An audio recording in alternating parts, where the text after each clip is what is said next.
తదుపరి తులారాశి. తులారాశి వారు చేపట్టిన కార్యక్రమాల్లో చక్కని పురోగతి సాధిస్తారు. నిరుద్యోగులు తమ ఊహలను నిజం చేసుకుంటారు. ఆలోచనలన్నీ కూడా ఈరోజు తులారాశి వారు అమలులో పెట్టే పనిలో నిమగ్నమవుతారు. వ్యాపార వర్గాల వారికి వ్యాపారాలు చక్కగా లాభిస్తాయి. ఉద్యోగ వర్గాల వారు ఇంక్రిమెంట్స్కి సంబంధించిన సమాచారాన్ని అందుకుంటారు.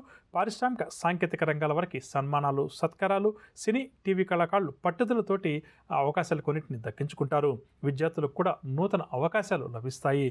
మహిళలు శుభవార్తలు అందుకుంటారు. షేర్ల క్రయ విక్రయాలు లాభిస్తాయి. తులారాశి వారికి ఇవాళ కాస్పచ్చ రంగు ఆకుపచ్చ రంగు మరియు గులాబీ రంగు. పరిహారాల విషయానికి వస్తే తులారాశి ప్రతి ఒక్కరూ కూడా శ్రీ రాఘవేంద్ర స్వామి వారిని ఆరాధించడం ఈరోజు చాలా మంచిది. తదుపరి వృశ్చిక రాశి. వృశ్చిక రాశి వారు ముఖ్యమైన కార్యక్రమాలు వాయిదా వేస్తారు. ప్రతి పనిలో కూడా ఈరోజు వీరికి శ్రమ అధికంగా ఉంటుంది. బంధువులతోటి కూడా వీరికి అకారణంగా విరోధాలు ఏర్పడతాయి. వ్యాపార వర్గాల వారికి వ్యాపారాల్లో మందకొడిగా సాగుతాయి. ఉద్యోగ వర్గాల వారికి ఉద్యోగాల్లో మానసిక అశాంతి అధికమవుతుంది. పారిశ్రామిక వైద్య రంగాల వారికి కూడా ఒత్తిడులు తప్పకపోవచ్చు. సినీ, టీవీ కళాకారులు శ్రమకు తగ్గ ఫలితాన్ని పొందలేరు. విద్యార్థులకు కూడా ఈరోజు ఒడిదుడుకుల మధ్య కొనసాగుతుంది. మహిళలకు మానసిక ఆందోళన ఏదో ఒక రూపంలో వెంటాడుతుంది. షేర్ల క్రయ విక్రయాల్లో ఆశించిన లాభాలు కష్టమని చెప్పవచ్చు.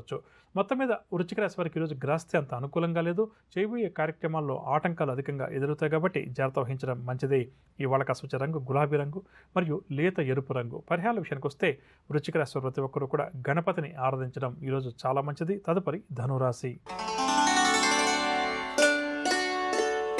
ధనురాశి వారు ప్రధానంగా ఈరోజు కోపతాపాలకు దూరంగా ఉండడం చాలా మంచిది. పనుల్లో ఆటంకాలు ఎదురైనప్పటికీ కూడా కొంతవరకు సహనంగా నిరీక్షిస్తే వాటిలో విజయం దక్కుతుంది. వ్యాపార వర్గాల వారికి వ్యాపార లావాదేవీలు మందగిస్తాయి. ఉద్యోగ వర్గాల వారు అనుకోకుండా బదిలీలకు సంబంధించిన సమాచారాన్ని అందుకుంటారు. రాజకీయ సాంకేతిక రంగాల వారికి కూడా శ్రమ అధికంగా ఉంటుంది. సినీ కళాకారులు కొన్ని అవకాశాలను దూరం చేసుకుంటారు. విద్యార్థులకు కూడా ఈరోజు ఆటుపోట్లు ఎదురవుతాయి. మహిళలకు మానసిక ఆందోళన తప్పకపోవచ్చు. షేర్ల క్రయ విక్రయాలు సామాన్యంగా సాగుతాయి. మొత్తం మీద ధనురాశి వారికి కూడా ఈరోజు గ్రహస్థితి అంత అనుకూలంగా లేదు. చేయబోయే కార్యక్రమాల్లో అకస్మాత్తుగా కొన్ని అడ్డంకులు ఎదురవుతాయి కాబట్టి జాగ్రత్త వహించాలి. ధనురాశి వారికి ఇవాళ కాసొచ్చే రంగు ఎరుపు రంగు మరియు లేత ఆకుపచ్చ రంగు. పరిహారాల విషయానికి వస్తే ధనురాశి ప్రతి ఒక్కరూ కూడా సుబ్రహ్మణ్యాష్టకాన్ని పఠించడం, శ్రీ సుబ్రహ్మణ్యేశ్వర స్వామి వారిని పూజించడం చాలా మంచిది. తదుపరి మకర రాశి.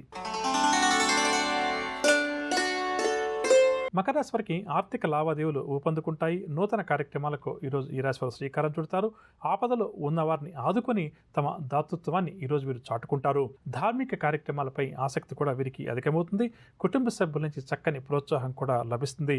వ్యాపార వర్గాల వారు వ్యాపారంలో ముందడుగు వేస్తారు. ఉద్యోగ వర్గాల వారికి ఈరోజు ఉల్లాసంగా ఉత్సాహంగా గడుస్తుంది. రాజకీయ వైద్య రంగాల వారికి కూడా ఈరోజు యోగదాయకంగా గడుస్తుంది. మంచి పేరు ప్రఖ్యాతులు కూడా వీరికి లభిస్తాయి. సినీ, టీవీ కళాకారులు ఆహ్వానాలను అందుకుంటారు. విద్యార్థులకు పురస్కారాలు, మహిళలకు ధనలాభ సూచనలు, షేర్ల క్రయ విక్రయాలు లాభిస్తాయి. మొత్తం మీద మకర రాశి వారికి ఈరోజు గ్రహస్థితి చాలా వరకు కూడా యోగదాయకంగా ఉంది. ఈరోజు చేయబోయే కార్యక్రమాల్లో మంచి విజయాలు కూడా నమోదు చేస్తారు. మకర రాశి వారికి ఇవాళ కాసొచ్చే రంగు ఎరుపు రంగు మరియు పసుపు రంగు. పరిహారాల విషయానికి వస్తే మకర రాశి వారు ప్రతి ఒక్కరూ కూడా గణపతిని పూజించడం చాలా మంచిది. అమ్మా, అలాంటి వాళ్ళది నిజమైన ప్రేమ కాదు, అది వ్యామోహం. ఎగ్జాక్ట్లీ చిన్నత్త. నిజంగా ప్రేమించుకున్న వాళ్ళు అలా చేయరు. ఎంత మనసు విరిగిపోతే కన్న కూతుర్ని పట్టుకొని మా దృష్టిలో చచ్చిపోయా ఉంటుందా తల్లి? అది సరే అమ్మా, తన కూతురుతో తన మాట అనేటప్పుడు ఆమె మాటల్లో వ్యథ, కళ్ళల్లో బాధ గమనించావమ్మా?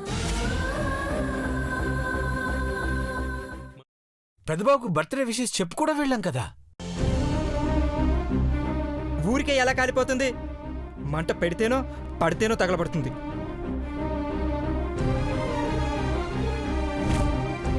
కరెక్ట్ చిన్నబాబు, నీకొచ్చినట్టే నాకు డౌట్ వచ్చింది. పార్వతే షర్టును తగలబెట్టిందనుకుంటా.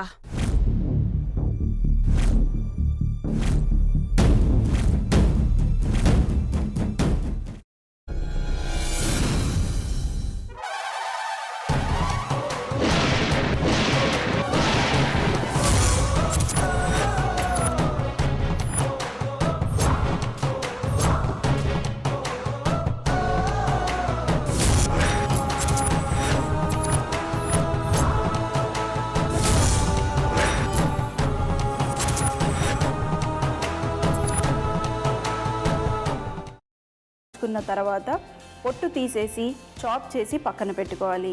ఒక ప్యాన్లో కొద్దిగా నూనె వేడి చేసి అందులో ఆవాలు, మినప్పప్పు, శనగపప్పు, కరివేపాకు, సన్నగా తరిగి పెట్టుకున్న ఉల్లిపాయలు వేసుకుని 1 నిమిషం పాటు వేయించుకోవాలి. ఆ తర్వాత కాల్చి కట్ చేసి పెట్టుకున్న వంకాయని కూడా అందులో వేసుకుని బాగా మిక్స్ చేసి బౌల్లోకి ట్రాన్స్ఫర్ చేసుకుని అందులో తగినంత చిక్కటి పెరుగు లేదా పల్చటి పెరుగు వేసుకుని మిక్స్ చేసి అన్నంతో కానివ్వండి, చపాతీతో కానివ్వండి సర్వ్ చేసినా చాలా బాగుంటుంది.